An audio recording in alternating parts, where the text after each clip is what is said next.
Hi everyone, it's the Assyrian priestess with you. I hope this finds you well. Today I'm going to do something different. I'm very excited. I have 4 decks here and we're going to choose a Dark Goddess card, a Moonology card, a Sacred Travelers card, and then clarify with the After Tarot, which I'm excited to share with you. So lately, I feel like a lot of people I've been speaking to have really low energy. Where I am right now, the season is changing, it's getting colder, it's getting darker. And so I think naturally a lot of people do feel lower in spirits perhaps.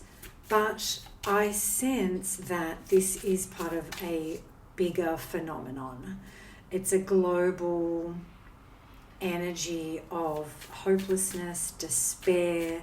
And so this reading, my intention is, how can we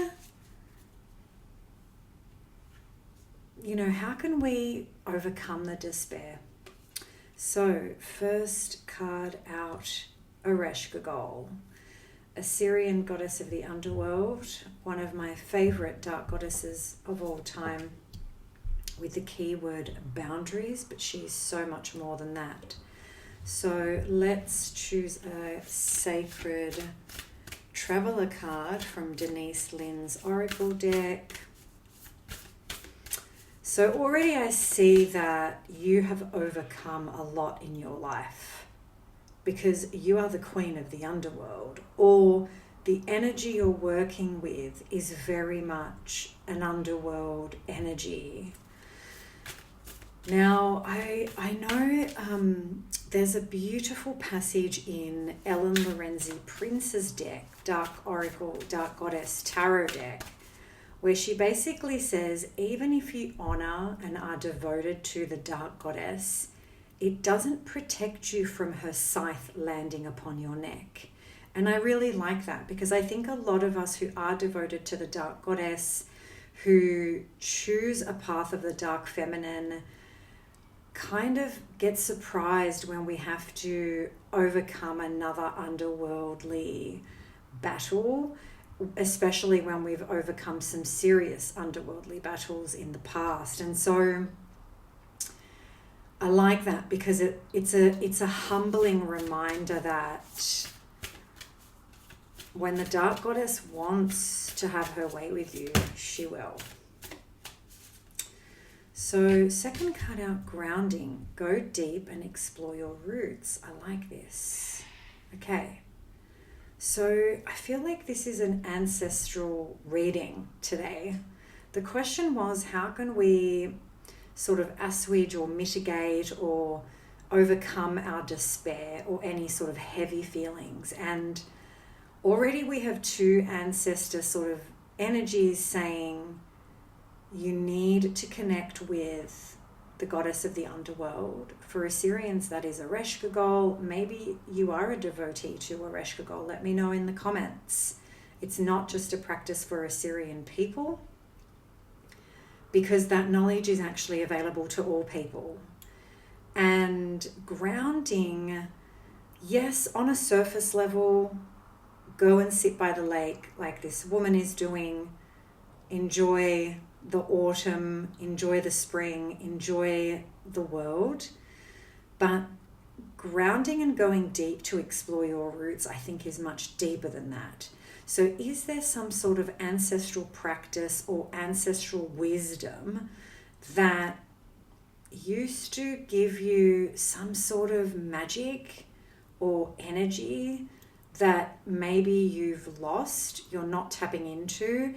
A lot of people are very overworked. A lot of people are very just stuck in the grind. And I feel like for people on the feminine path, when you're stuck in the grind, you lose your spirit, you lose your spark. And so perhaps the message here is there something from your ancestral tradition or from your spiritual practice that you need to tap into again to bring back your joy? because, you know, joy is the antidote to despair. I don't want 2 cards, I just want 1. So this is the Moonology deck from Yasmin Boland. And this is more about timing or a message from the moon. Are there any significant dates for the collective that this deck can share with us?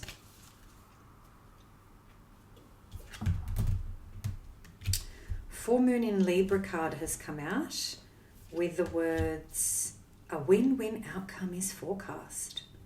So that's pretty nice. So it looks like you will get out of this funk that you're in.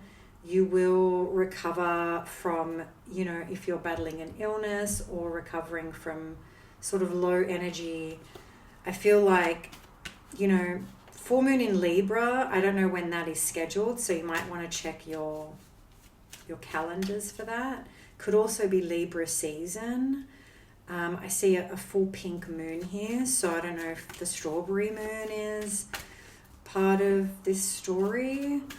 And the scales of Libra and the scales of justice also maybe, especially with the keyword boundaries, maybe some sort of battle or partnership or agreement that you're negotiating is getting you down somehow.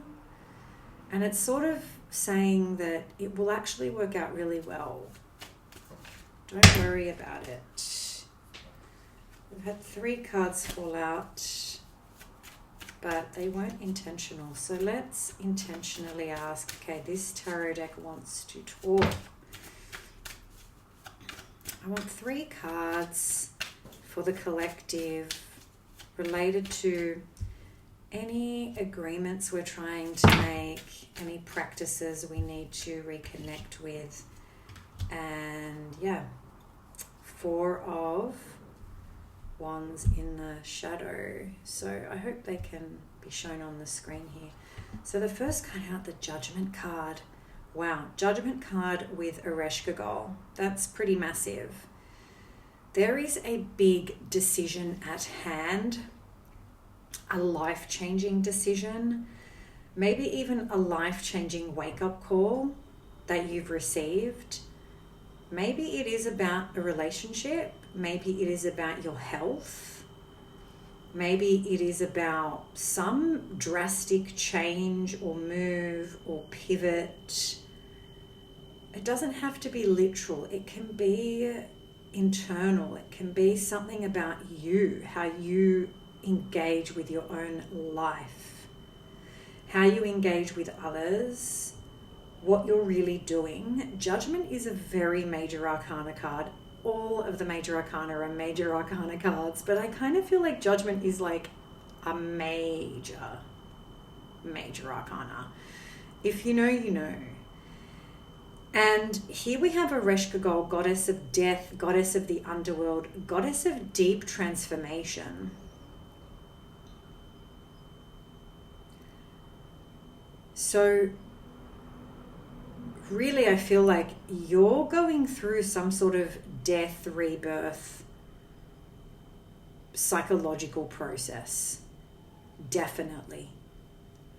And there's a wake-up call here about something, and I'm not certain about what that is, but it could be about who you really are and what you really want for yourself. It could be about where you set down roots. Maybe you're looking to set down roots. Maybe you're an immigrant, or you're transplanting, or you're moving, you're going somewhere, and you're trying to find where to set down roots. Could be another way to interpret this card.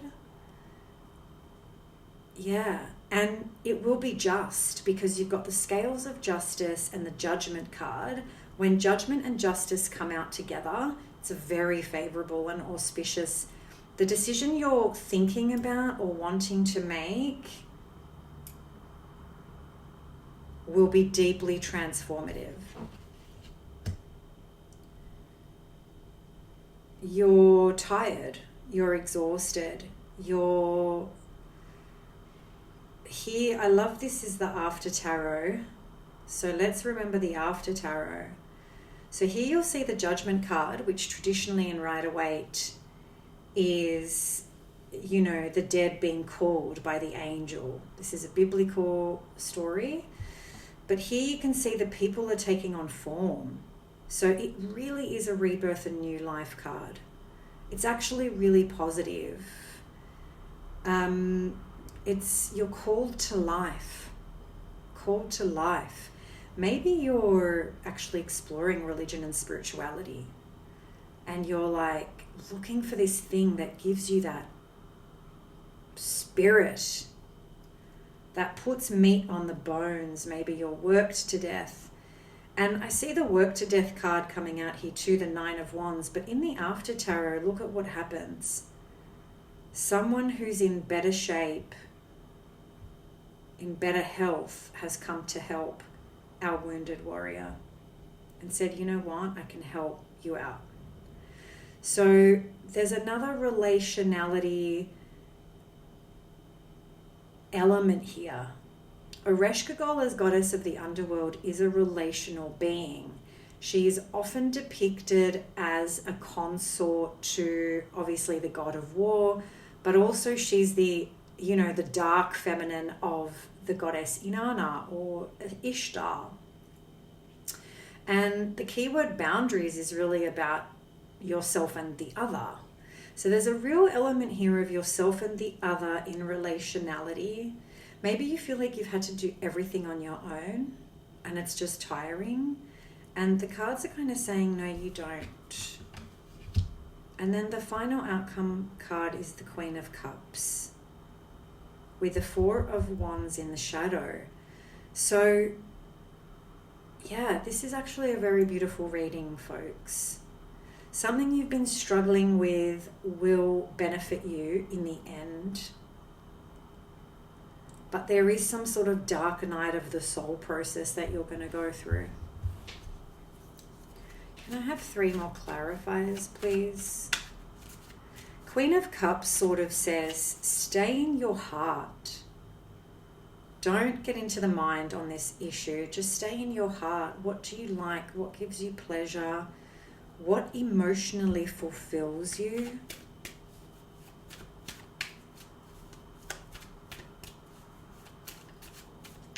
I think sometimes, especially if you're a long-time single person, or even if you're not, maybe you're a matriarch, maybe you're a mother, maybe you've raised children, maybe you're a leader of some sort, you're a queen energy of some sort. And that can be lonely because it feels like if I don't do it, no one else will do it. If I don't do it, it won't get done. And so there's this sense of like needing to open up your heart to help and assistance. Maybe even just friendship, emotional support.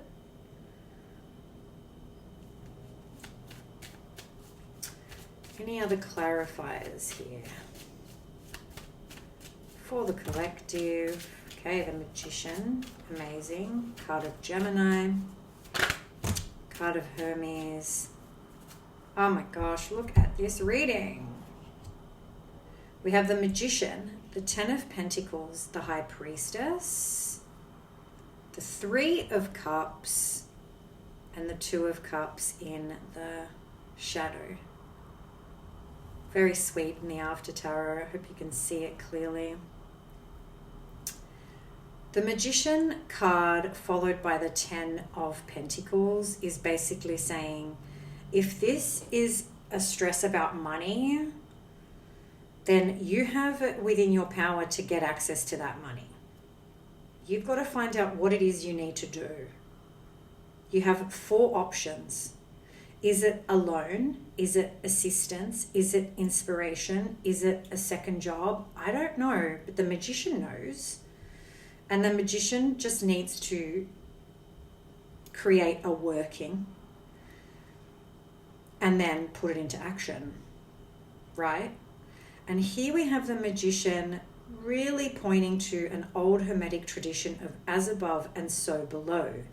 The magician takes inspiration from the divine. The magician is not just a spellcaster who sort of is under the impression that, oh, whatever I want, I can just manifest. No. The magician is very much a conduit between divine grace, divine timing, and earthly magic, right? And by magic, you can think of that in a very practical sense of creating the life that you want to live or something close to it. The fact that we have the magician and the high priestess surrounding the Ten of Pentacles basically says there is an element here of divinity, divine timing, not rushing. The high priestess also dives deep. She's surrounded by the dark and the light, the above and the below, heaven and earth. You can see the pomegranates of the underworld behind her. She is very much, for me, an Ereshkigal figure. She looks like a queen of the underworld, definitely. She's also an oracle. So you might want to seek the services of an oracle or your own inner deep knowing. And sometimes when we're really grasping for answers, the message is unclear. So you've got to actually go with like your physical feeling. Like if something's telling you, actually, I don't know, there's something about this I just can't proceed with, that's also bodily intuition. But in saying that, if you need support, reach out for it. Turn to your loved ones. Turn to your partner. And here we've even got a beloved pet. Because a celebration is coming your way. There will definitely be cause to celebrate. You have a win-win outcome forecast. It seems to me like you must go through this dark energy first because there's some sort of divine revelation or some sort of inner knowing, some sort of inner calling that perhaps hasn't arrived yet or will be arriving soon. And when you get this inner inspiration, this inner calling, that's when you'll be ready to move. But not until then. So in the meanwhile, take care. Please like, share, subscribe. I would love to hear your thoughts if you want to leave a comment, if this is playing out for you. Otherwise, I will leave you, as always, with my love and courage.